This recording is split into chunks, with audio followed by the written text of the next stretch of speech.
My guest on the show today is Brittany Hodak.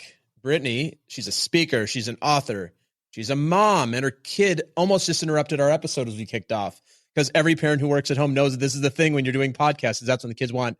And she's literally obsessed with the customer experience. And we call that a cliffhanger because I'm not going to explain that any further. You got to listen to the episode. You're going to love Brittany. I know I've gotten to know Brittany over the last few months. She's amazing. We're going to have a really fun conversation. Brittany, welcome. Thanks, Jason. I'm so excited to be here. Yeah. Brittany, you're coming in from Nashville, Tennessee today, or the suburbs of Nashville, Tennessee. That is correct. Music City. Yeah. And I'm guessing it's super hot there. Oh, yeah. Our heat index was like 110 all week last week. Oh, it's just disgusting. I know. I was just telling you, I was out for a little walk before we recorded up here in New York, and it is steaming hot here too. And I'm just like, no. Unless I'm at the beach or the pool, I don't want this sort of heat. I don't like it at all. Let's see. So let's just kick off and let's get into it today. So Brittany, what's something that you nerd out about / you're obsessed with? Well, I think you said it in the cliffhanger, and that is the customer experience. I am so focused on helping every person who has a job, whether they're the CEO or somebody who has their very first job, as a high schooler, so obsessed with helping them understand why the customer is so critical to what they're doing and to really try to make every decision with their customers at the center of that decision-making process. Yeah, we're going to talk a lot more about this. Again, spoil another cliffhanger. You have an actual book coming out about this. It's coming out early January. And we'll get into more of your background around this. Like, I'm curious, and I don't know the answer to this either. What is it that's gotten you hooked on this from the beginning? Like, what's the thing, and when did you find this passion, and what is it about it that hooks you? Because I think a lot of people say this, like, oh, every company, like, oh, customers are first, but you're somebody that like actually leans into that and lives it and demonstrates it. So how is this a thing for you? Like, where you actually live into it? I think it all comes from my dad, or a lot of it comes from my dad. His name was Jody. And when I was a kid, when I was really young, he managed a fast food restaurant along John Silver's. And I loved going and like sitting in the booth and watching him work and watching the way he interacted with his team members and employees and customers. Like, there were so many customers who would come in and just like would want my dad to come out from the back to say hi. And he like knew all of their orders and knew all of their names and was always going way, way above and beyond. And that was just, the way he treated everyone. And he was always so bullish to me and my brother of teaching us like people first, always. Like, you've got to treat people well. You've got to treat them so well. And when I was in high school, he was the customer service manager at a car dealership. And that was another opportunity for me to just see like all the cool things that he did for customers, both like on a big scale, like some of the systems he implemented and some of the programs, but also individually. And I think, I obviously I absorbed all of that, like growing up in the household, but I didn't know like what customer experience really was until much later. And I think for a while, even though most of what my dad did was customer service, like it was customer experience. And so I think that's what kind of like made me fall in love with it. Super cool too. This would be really pre like startup and tech, where those are two industries that aren't generally thought of as having extraordinary customer experiences. Fast food and automobile. That I think it's getting better, obviously, but that's not people like, what's the companies that have the best customer experience? You don't generally think of auto dealerships and fast food restaurants.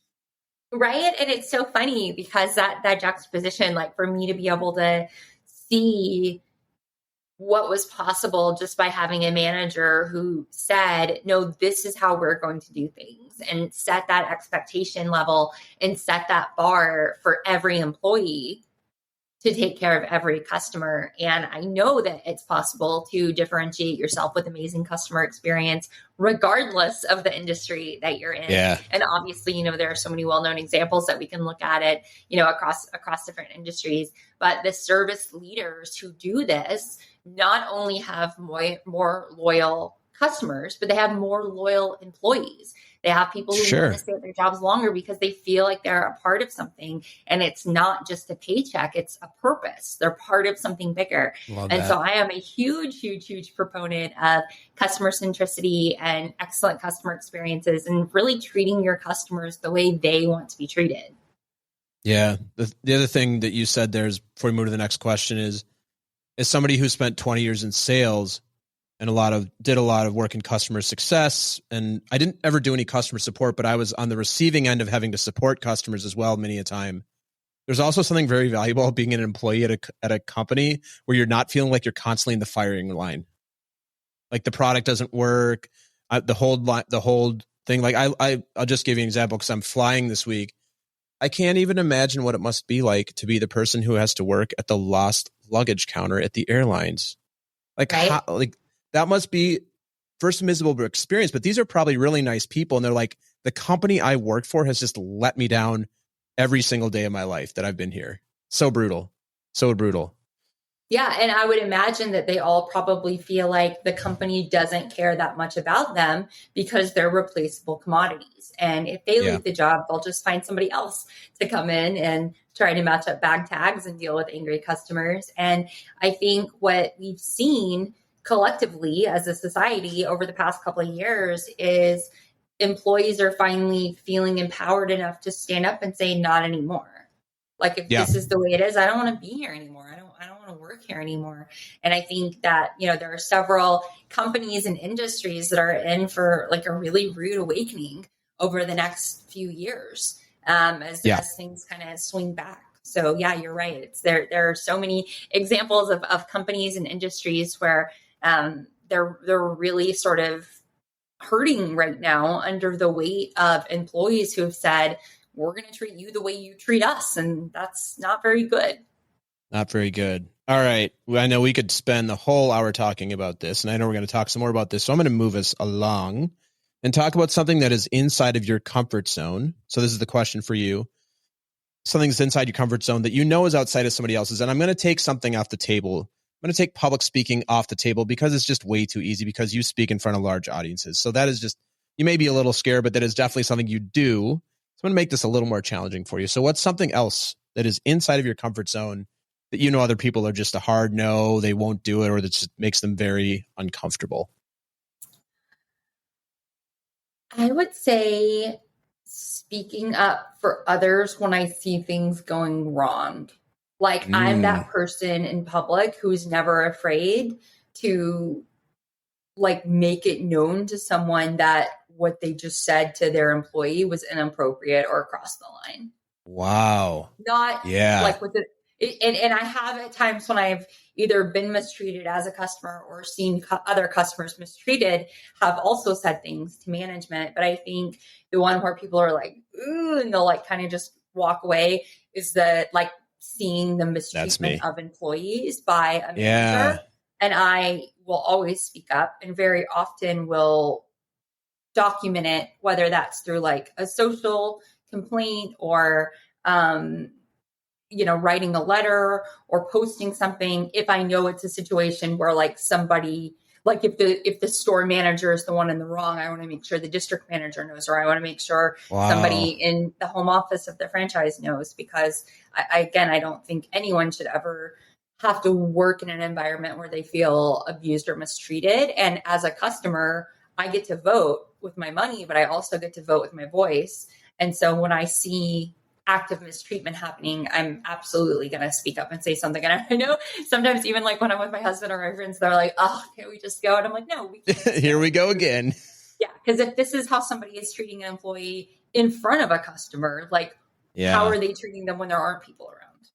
Yeah. This is a good example of I am not the person who does that. And I'm very vocal and out loud in a lot of areas of my life, but that's the place where I'm like, I should really say something, but I'm just not going to because I'm just uncomfortable. This is where the people pleasing part of me comes in. So that's also very on brand for you. And at the bottom of the letter, you're like, if you'd like to learn more about how to make this better, I'm available on these 3 days. Your price is going to be triple what I usually charge because I know you need it. And I know this will make a huge difference for you. But yeah, I appreciate people like you a lot that do that. My wife is more like you. She would be more willing to do it. I'm just more like, it's not worth it. I don't have the energy, but I really appreciate that, because you do see some things and you're like, ooh, that doesn't resonate for me as a customer when they're the way they treat employees. And it's not that often anymore, I don't think, because of social media. Like, tweet out a video of something and people are like, oh my gosh, that is horrible. That's really interesting, man. I am so curious. It's so funny how social media can have that impact, because obviously it should not take a public shaming to get someone's attention. But again, it kind of just shows you that the balance of power is equalizing, and, customers have resources, employees have resources, and, whether you can inspire someone to be better or like threaten them to make them better at some point, it's like, you're going to have to come along either willingly or kicking and screaming, because this is the direction that the world is moving. Man, I can't wait to ask you the next part of this question. I have no idea what's coming. So what's something that's outside of your comfort zone that other people like doing or are comfortable with? Dancing. Dancing. Can I say that? Anything that requires coordination. Anything that requires coordination. I'm not an athlete. I've not been gifted with any spatial awareness or rhythm or You're like, I can walk the stage when I'm speaking, but do not play my walk. You're not the person you don't come dancing into your. Oh my God, when you're like so headlining. Awkward. I'm like, because some people do. I hate weddings. Like, I don't. Oh my gosh, that's so good. Yeah, no, I don't even like to karaoke. I'm also really bad at singing. That's part of it. But yeah. Okay. So you haven't embraced your inner Ellen yet, is what I'm hearing. Yes. Because at one point, I think she just said to herself, she's like, I'm not the world's best dancer, but I'm going to have fun with it. And now it's like one of the things she's most known for. And I think she does it in her stand-up now too. She's always moving, but that's so funny. She's not known for? Treating her employees very well. Yeah. She was for years. And yeah, exactly. So you just don't even enjoy dancing. Like, you're like, nah, it's not my thing. I just feel like I have the perspective and self-awareness to know my strengths and to also know my areas for there's a lack of strength, we'll call it. There's a lack of strength. Yeah. Lean into the things you know. Yes. Well, before we move on, I have kids watching. I've got into almost 5 years old, and my husband and I will just stand back and laugh, because he definitely is not going to be on any dancing reality show, and it's he has no idea because he's 4, but it's so funny. So I'm like, some things are genetic. Will he? But he will. Will you dance with your children if that's a thing? They don't ask me to, which is yeah.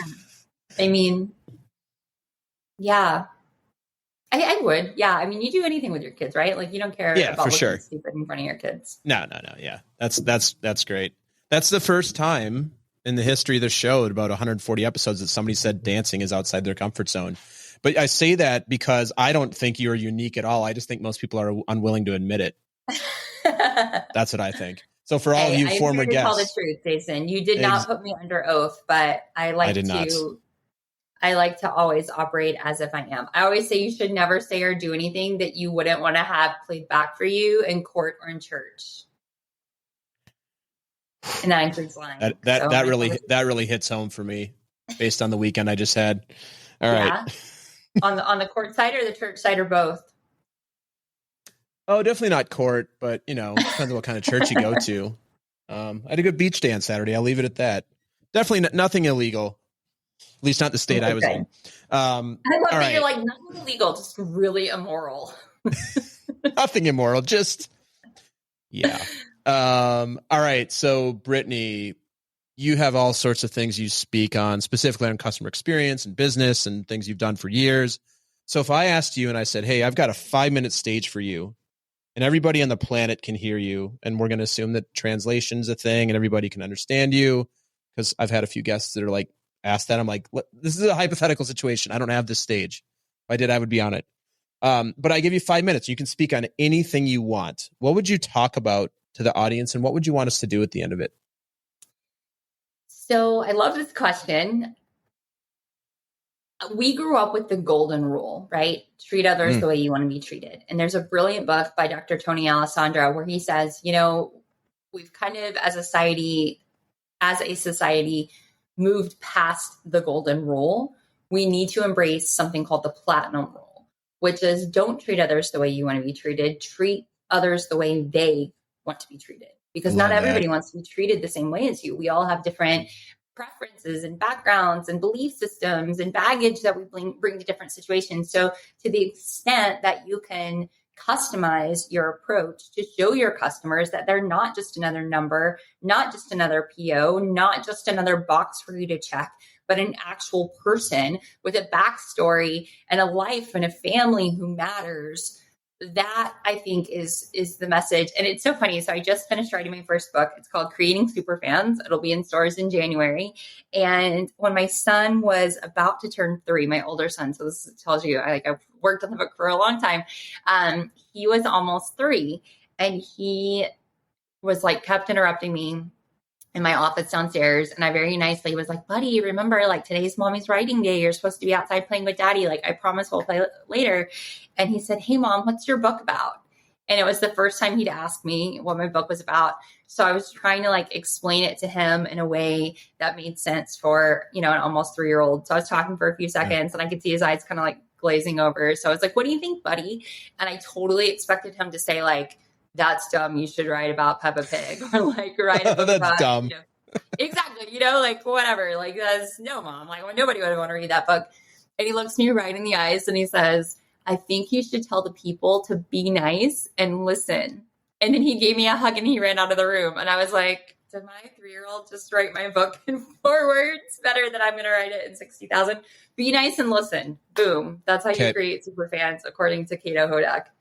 So is Kato Hodak available for podcast appearances at some point, independent of his parents? Pay him in Lego figures. Hey, yeah. Oh, I'm a fellow Lego lover, so I'll send you and your husband the waiver. But I'd love to have him on because I feel like we could do a real micro podcast and just get everything we need. Like, be nice to people and listen to them. That's it. That's great. That's it. Boom. That's in also, the podcast. Also, congratulations on not having your kid tell you that what you're doing is dumb. Because my kid tells me that, starting to tell me that quite a bit now. Or like, she knows more. So he's almost 5. And just last night, no, it was 2 nights ago, he's like, about to fall asleep. And he said, hey, mom, what if nobody likes your book? And I was like, well, that's okay, buddy. And I really tried to use it as a teachable moment. And I was like, there are probably going to be some people who don't like mommy's book. And that's okay, because in life, we just do the best we can and we try to help people. And we worry about the people who like it, not the people who don't like it. And he said, yeah, but what if nobody likes it? And what if everybody said it's the worst book they've ever read? And oh my God. And he just kept going and going. And I was like, go to bed. It's time for bed. You're like, mommy says go to bed. And then you're like, I need an emergency therapy session. I have been traumatized by my almost 5-year-old. You're like, my worst fears spoken by my own spawn. Yeah. Although, what he said to me when he woke up the next morning, he said, mommy, even if everybody hates your book, I'm still going to buy a bunch of copies and I like your book. Oh my gosh. That is adorable. And he said, I like it because my name's in it. I think all of those, I gotta say, I know enough about your book to know people are going to love it. I do have to say, I really appreciate the reason he likes it is because his name is in it. There's something really valuable about that. Right? Yeah. I love it. He's seen it on the proofs. And it's funny, like, I think when he was seeing me like go through all the different rounds of edits, like printing out, versions of the manuscript, he would sometimes like draw on the pages, and he always tried to be really sneaky. And I was like, buddy, it's fine. You can draw on the pages.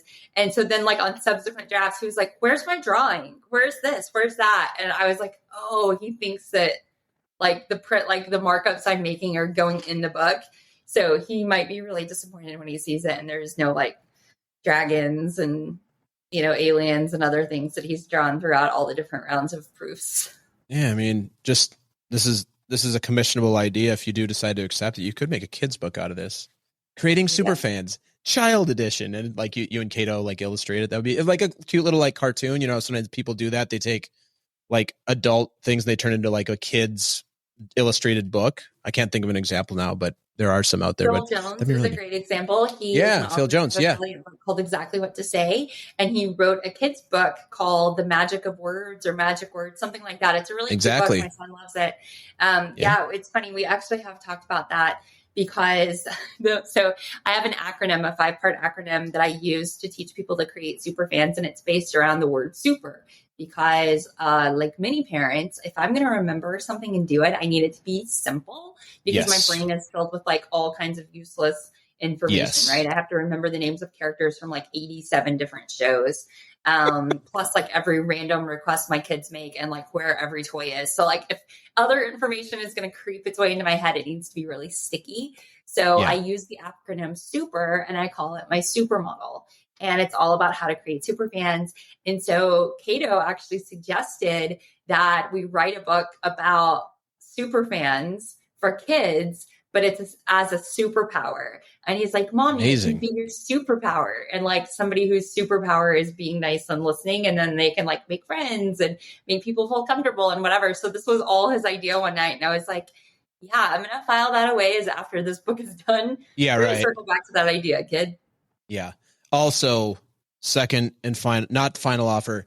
When that book comes out, please, he is welcome on this show. That is another brilliant idea. That's a great idea. And what a great lesson. All right, Brittany. Really yeah. He sounds like a very smart 4-year-old. All right, Brittany, we're going to take a very brief commercial break. We'll be right back after this.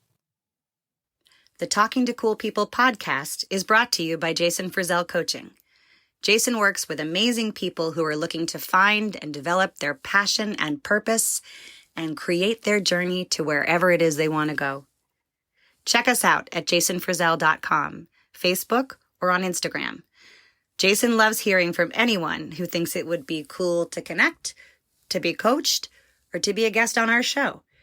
Email him at podcast@jasonfrizzell.com or DM him on Facebook and Instagram. And now, back to some more amazing conversation on Talking to Cool People. All right, Brittany, we're back. So what else do you want us to know about you? What else do I want you to know about me? I have a crazy ability to find 4-leaf clovers. It's like freaky. My whole life, I've just told people I can find them because they're purple, and nobody's ever been able to like disprove that because I can just like look at a patch and find them instantly. Seriously? Yeah, it's like a really weird skill. I wish it was transferable to like other areas, but I've yet to find a way. I can't like pick lottery numbers or anything. Or like invest in like crypto in 2011, or you're like, oh, there's that startup over there that I can see. But I have to ask you about that. I've never heard of this before. I did beg for money when Google was IPOing. I was in high school and I begged my parents and my grandparents. I was like, please let me have $5,000. I'll pay it back to this company. I'm telling you. And they were like, yeah, I don't really understand what this is all about. Search. Yeah. And it's only split like 5 times since then. And whatever. But wait, so you're telling me if I was to hold up like a pot of clover, you would be able to spot the 4-leaf clover because it would look different to you? Instantly, yeah. That's amazing. I've never heard of that. Purple, but I can find it. Like my brain's zeros in that. I'm also really good at those puzzles, like Where's Waldo type things, where it's like you find the one thing that's different. I don't know why. Yeah. But... You know what? You probably have. Do you know what synesthesia is? No, but it sounds awesome. It is cool. Well, so I'm gonna probably get this wrong, and people can write in and tell me how wrong I got it. So synesthesia is people that have a superpower to combine two types of senses. So a couple people that have supposedly have synesthesia, or say they do, is John Mayer and Stevie Wonder. They can see sounds in colors. So people that are good at like improvising and musician, there are other ways to do it though, where it's, so for you, it might be something like, I guess they'd both be sight, but there's something really unique about the shape of it that actually has it look different to you from a color perspective. I don't know if that's, and I forget what sight combined is, but most people have some sort of stasia, but then it's like, there's levels of them where some of these people that are like, can smell something from like really far away and be like, I know exactly what that is. That's like the superpower of like the smell thing. It's like where your senses are higher or they combine. It's really interesting. My friend taught me about this, so I take no credit for it, but wow, that is so cool. So you can, so having smart friends. I have a lot of smart friends. That's for sure. which they always say is if, like the best thing you do is just surround yourself with smart people. Then you can learn from them. Your superpower is collecting smart, interesting people. But you have, what I would say about that, Brittany, is if I'm thinking out loud here, like you can spot a difference in patterns very quickly, which is like, whereas Waldo, a clover, which a 4-leaf clover for most people is really hard to see. That's so cool. Yeah. Like I'll go out in my backyard and find 30, we'll go on. It's funny. Like my husband's like, don't pick them up. Like we'll just like go on walks and I'm not even trying. Like, I'll just be like, oh, there's a 4-leaf clover. Oh, there's another one. Oh, there's like, I just see them. It's so weird. And is that the only other thing you want us to know about you? I can tell you all kinds of things about me. No, that is another good example. That is another good example of a really, I've never heard it. That's why I love doing this podcast, because one, I get to spend time with smart, interesting people, but two, like I had no idea that was even a thing, that it would look different and you'd be able to see it not based on the shape, but it would show up differently. You're like a Marvel superhero to me now. Like this is like the Marvel where they can, like in a crowd of 1 million people, they can be like, oh, there's the bad guy I'm looking for. And they can see them and they're like actually show up differently. So cool. Maybe that's why I am so bothered by poor customer service and poor customer experience, is because it shows up very differently in my brain. It's like a red blinking light. Just as an example. Sometimes I get really petty about it. So here's like a brand new example that I'll probably write about and post about very soon. And I'm still kind of like waiting to see how it all plays out. So we were at the county fair on Saturday night and my son won a goldfish that he named Cuddles. And he was so excited to bring Cuddles home. And so it was late Saturday night. Now it's like, oh, we need to buy some stuff for Cuddles because we got a new member of the family. And so I look online and I see, and he wanted a bowl. He didn't want an aquarium, which was fine because we were like, it's a fair fish. Like, I don't know how long Cuddles is going to be part of the family. So I was like, okay, yeah, we'll just get a simple bowl. He wanted a bowl because that's what Peppa Pig has. So I look online and I'm like, oh, Walmart has this like everything you need fish starter kit and it's $11. Awesome. So typically what I would do is have it sent to me. Like I have Walmart Plus, so they'll like deliver stuff to your house, or I would do order pickup. But because it was like 7:00 Saturday night, I was like, oh, we'll just like swing by the store. And it says like, in stock aisle, whatever. So I get to the store and they have it, but it's marked as $19. And I was like, well, that's weird. It was like $10.52 online. And I actually moved the little tag and I see the tag right behind it that says $10.52. So somebody has like marked it up almost double, right? And then I see all the other fish stuff is also like marked up and I start looking around and I'm like, okay, this is not inflation. This is greedflation. But I get the tank and I go to check out to the self-checkout and I said to somebody, excuse me, like, I know you can price match stuff on the website like this. I came here to get this. It's supposed to be $10.52. And she was like, no, sorry. It's, it says that it's, $19. And I was like, right. But I could buy this on the app right now and you would deliver it to my house tomorrow for $10. Or I could buy it and pick it up tomorrow in the store for $10. Like I understand third-party sellers and such, but like this is clearly yours. Like that is so dumb. Like what sense does that make?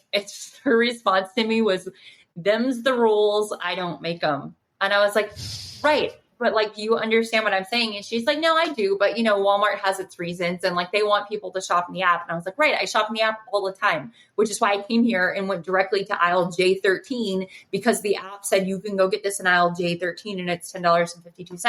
And I showed her the picture and I was, look, by the way, like at some point, I don't know if it was last week or last month, but it was $10.52 in the stores and now it's $19. And she's like, yeah, I can't help you.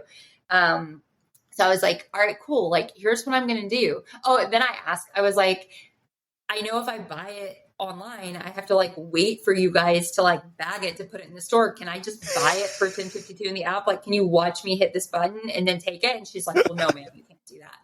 And I was like, cool. So here's what I'm going to do. I'm going to take this home right now because Cuddles needs a place to live.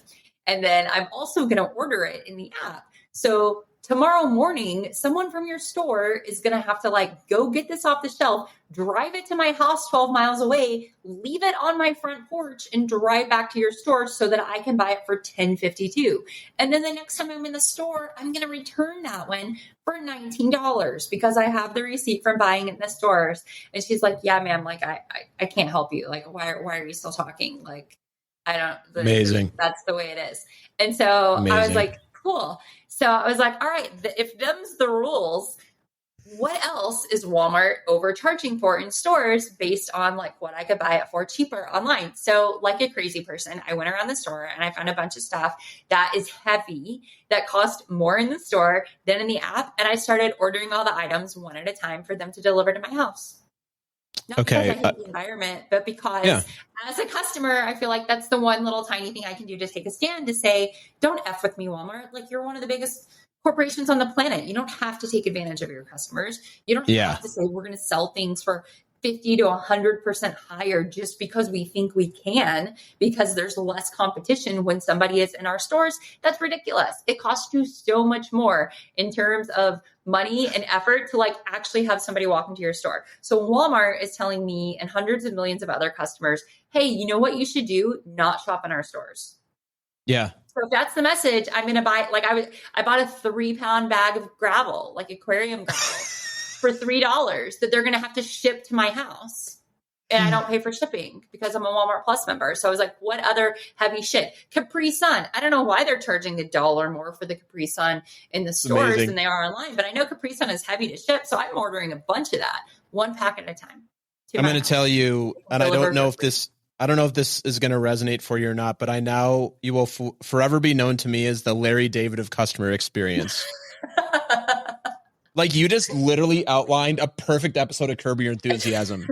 And I'm just picturing Larry, like, my response to that woman, I'm sorry, ma'am, I can't help you. My response, and this is where I will speak up, is I'll be like, you can't or you won't, because there's a big difference here between can't and won't. Can't implies there's a rule. Won't means you're unwilling. Which one is it? That's awesome. So good. It's so funny. I sometimes I ask my husband, like, do you ever wish you were married to somebody like 20% less petty? And he was like, no, I think it's hilarious. He's like, it depends. Yeah. Well, because I'll like lose interest. Like the next time I'm wronged by some other company, I'll like go on my little silent crusade against them. Like the other day, anybody still listening was like, wow, she is psycho. I got a call out of the blue from someone who said, hey, this is Charles calling from Xfinity customer service. I need to review your account with you. And I was like, okay. And turns out Charles was like a third-party telesalesperson who was trying to upgrade me to like he was like, oh, your internet price is about to triple. And I'm going to get to that, but you really need this like X1 box thing we have. And I was like, no, we don't. Every TV in my house is a Fire TV. Like, I don't need an external box. And he was like, I don't think you understand. Like, with this box, you can get Peacock for free and you can stream everything. And I was like, right, but all of my TVs are Fire TVs. So, like, I don't need a streaming box. And he was like, you're just afraid of change. And I was being very nice. This guy called me. He was like, you're just afraid of change. And you obviously don't understand what a great deal this is, because if you did, you would buy it. And I'm so sick of people who just are afraid of change and don't understand a great deal. And he hung up on me. And I was like, what? So anyway, at the beginning of that call, he had said, hi, this call may be monitored for customer service. So I was like, fuck this dude that's going to like call and interrupt my workday on a Tuesday and yell at me. I don't think so. So I tweeted to Xfinity. And I was like, yo, I just got a call from Charles at this number. You guys need to go and listen to that recording on whatever platform you're recording it on, because he was very rude and like not a good ambassador for your brand. And they, of course, were like, oh, somebody's going to get right back to you. So somebody on the customer service team was like, yeah, so that's actually not someone from our company. That's a third party independent sales company. And I was like, well, that's weird, because when he called me, he didn't say, hi, I'm Charles from an independent third party telesales. Right. He said, hi, I'm Charles from Xfinity. So like every single employee, partner, vendor, anybody who's representing your brand in any way, like that is the brand. to your customers. Every single employee is the most important ambassador of your company. And if they do a shit job, your customer does not care enough to do the work to figure out if it was a terrible experience because of like one misaligned employee, or because you just have a terrible process. And as a company, don't care how your employees treat your customers. Yeah. So there's a lot of things to learn from that story. I'm just going to summarize the two main things that I hear. There's a lot to unpack here, Brittany. There's a lot to unpack. We're going to be here for another 3 hours. No, Brittany. So the two things I will say is, one, you are passionate about customer experience. Number two, for all of us out here, never cross Brittany. It's not going to end well. You are going to end up on social media. You're going to be tweeted at. Treat her with kindness, because if you don't, big problems ahead for you. Really big problem. You are. I'm going to start. I don't know if you or your husband are a fan of Curb Your Enthusiasm, but you talk to anybody who's a friend of yours who's a fan of Larry David. I'm a huge fan. And you say, I know somebody who now calls me the Larry David of customer experience. And they're going to be like, that's accurate. I guarantee they're going to be like, that makes sense. That Walmart story is such a Larry David thing. Well, once he's wronged, enthusiasm, he absolutely. Well, I'm sure he will agree with you. I've only seen a few episodes just because it's like we're two ships passing the night when it comes to TV, like because we've got two little kids, so we never get to watch shows together anymore. So it's kind of like I have my things and he has his things. I was telling you before we started recording, we like just started Stranger Things season 1 because we were like, we need something new to watch, but it's going to take us like a month and a half to make it through the first season. Oh yeah. No, of course. We'll be watching it 18 minutes at a time at like 1:00 in the morning. All right, Brittany. Well, let's hope you like the show, or Netflix is going to get they're going to hear about it. I love it. This is actually great business development for you, though. You can be like, listen, I can either shout you out on social, or you can put me in touch with your event planner for your next conference where I can talk to you. Hold them hostage. Funny. A lot of the companies that I work for, they're like, we kind of want you to Secret Santa us, but like, we're also terrified. Oh, like, of course. Yeah. Yeah. That's so good. And then like film it. Be like, let me start our conference with this. Well, you could do that. You could probably do that at a competitor of Walmart's, and they would probably be like, yes. Yeah. Anyway, Brittany. Linda says she doesn't make the rules. Them's just the rules. Them's just the rules. That's the new that's the classic thing. The other thing I'll say about, so we have Charles and Linda. The other thing I'll say about Charles is, if there's one way to make sure you never connect with anybody ever, make them feel dumb by telling them they don't understand something. Even if people know they don't understand something, nobody wants to be like, you don't understand, because that's implying that you're stupid or you don't understand the logic behind it. Bad mojo. This is why people like you are needed in this world, because there's so much bad stuff that happens out there in terms of experience. All right, man, I'm a little scared / really excited for the next thing. And this is where you get to ask me anything you want and I'll answer it for you. And I have no idea what's coming here. So let's see. All right, Jason, I want to know, what is a company or service that always wows you with their customer experience? And because that, you are a customer for life. Yeah. Man, I can think of a number of things. I can think of a number of companies. I'm a technology person. So I think of a number of companies, like these pieces of technology, just amazing. But then I don't know if I interact with them. I'll tell you a company that I really have had nothing but amazing experiences with in the last 5 years. And this company will not surprise you. And it's Best Buy, because they went through a reinvention around this. Man, I'm a Total Tech member. I think the stores are great. The staff is super friendly. And I'm from Minnesota originally. Like Best Buy is based in Richfield, Minnesota, which is a suburb of the Twin Cities. So I have an affinity to them, and I used to sell to them. But like, man, you go in there and people are really friendly. They're really like, the checkout process. I think COVID changed their checkout process. It's so fast. They don't print out a receipt anymore. I hate receipts. I'm like, I don't need a receipt. Email it to me. It's automatic. I'm a rewards member. It's all super flawless. It's very fast. The stores never seem overly busy anymore. And it's not like I'm shopping on Black Friday, but I think the way they've laid them out, it feels spacious. I've had nothing but good success and good experience with Best Buy. I can't think of one bad experience I've had in the last 5 years with Best Buy. Their delivery rocks too. Like, they deliver faster than Amazon sometimes. That's So amazing. I would say Best Buy is the one that comes to mind. The other brand, and there was something I thought of. Man, I'm drawing a blank now on what I have. I have so many examples in the last week of just horrible, but these are also companies that employ 16-year-olds. So I just don't have a high expectation either.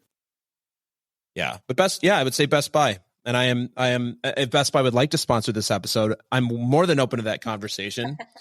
But no, Best Buy has been great. And their Total Tac Rewards program, really good, really easy. When I buy enough stuff, I get like rewards gift certificates. They just show up in my email. It's like, oh, here's $75.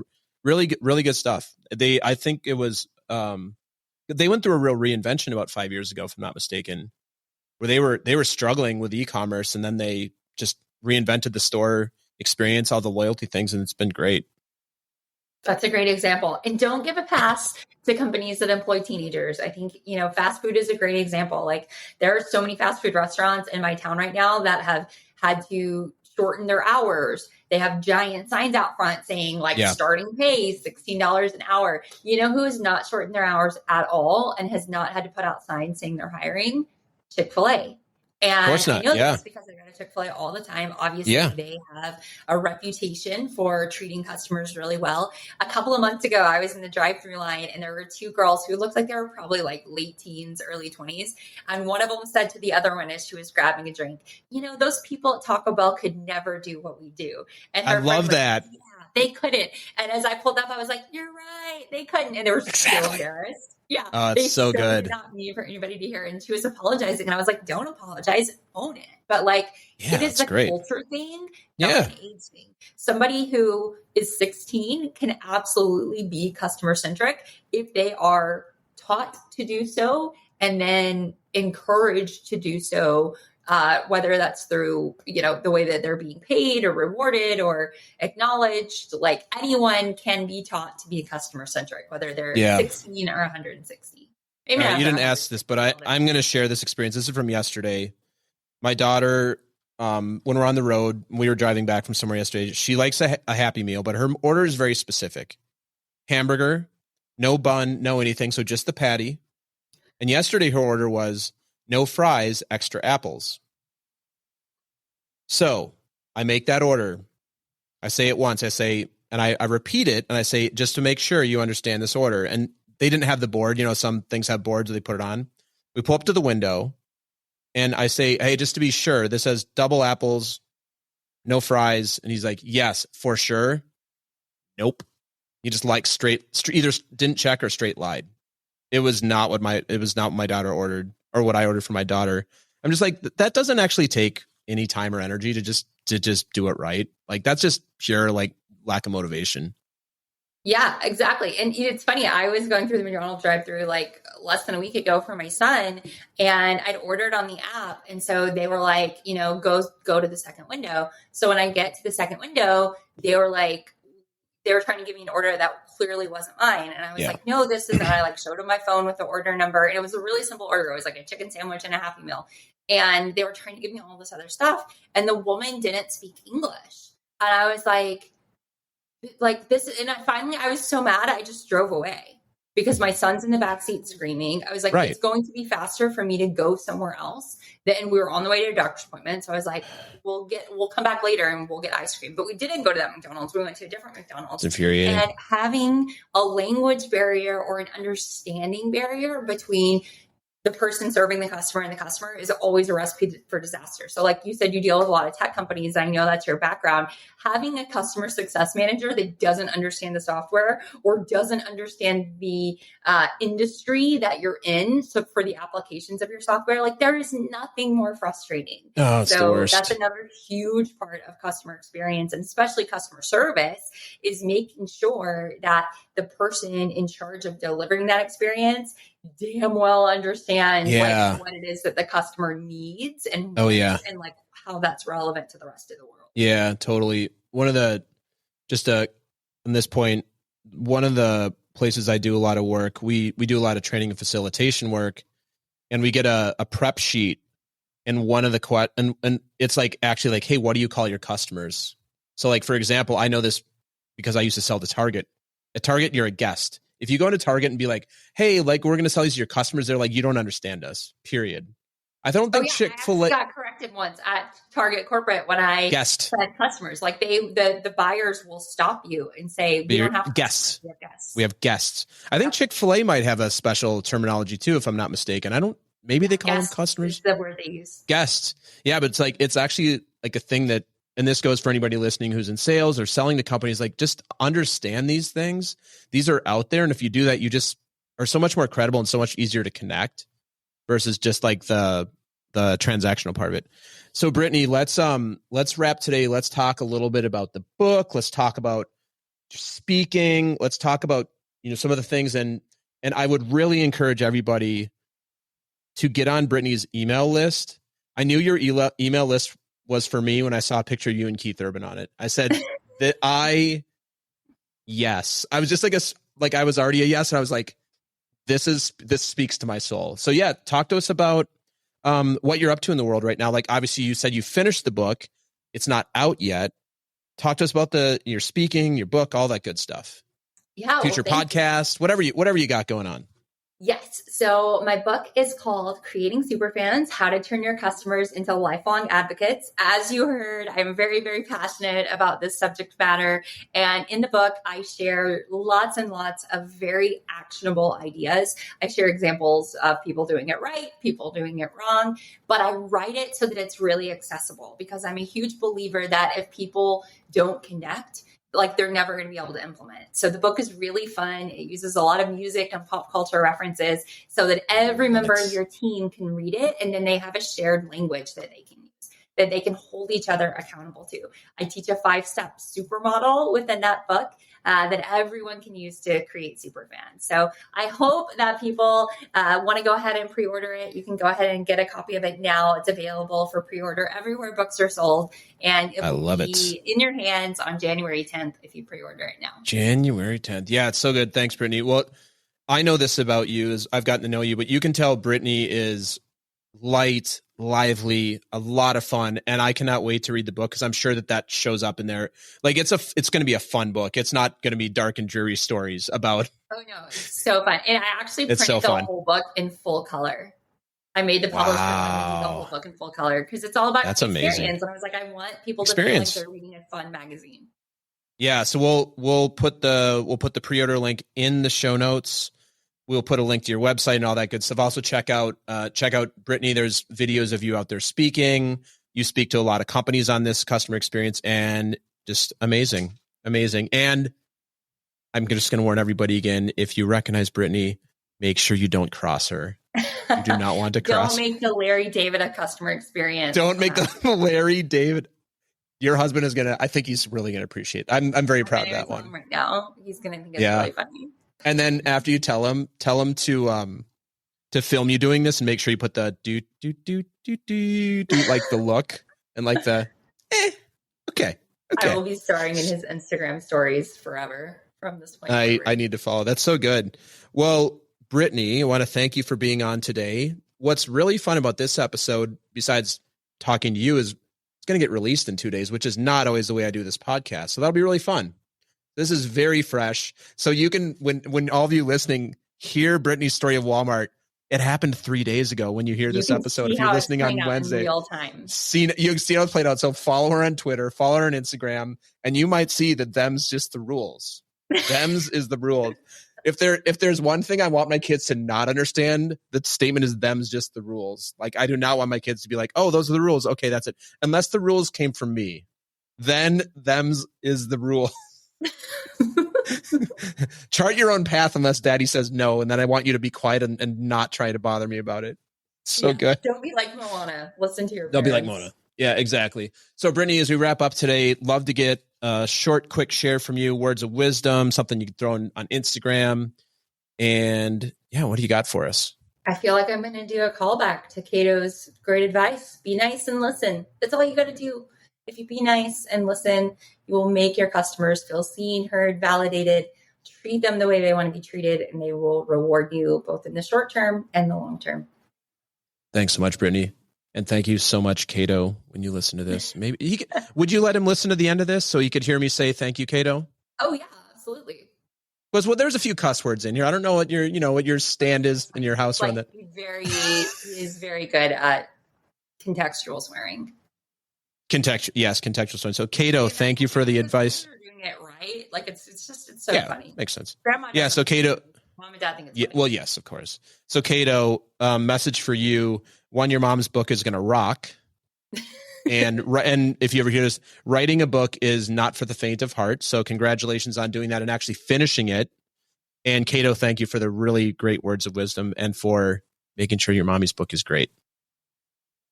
It's the first time in the history of the show I've talked specifically to somebody's kid. Thanks so much, Brittany.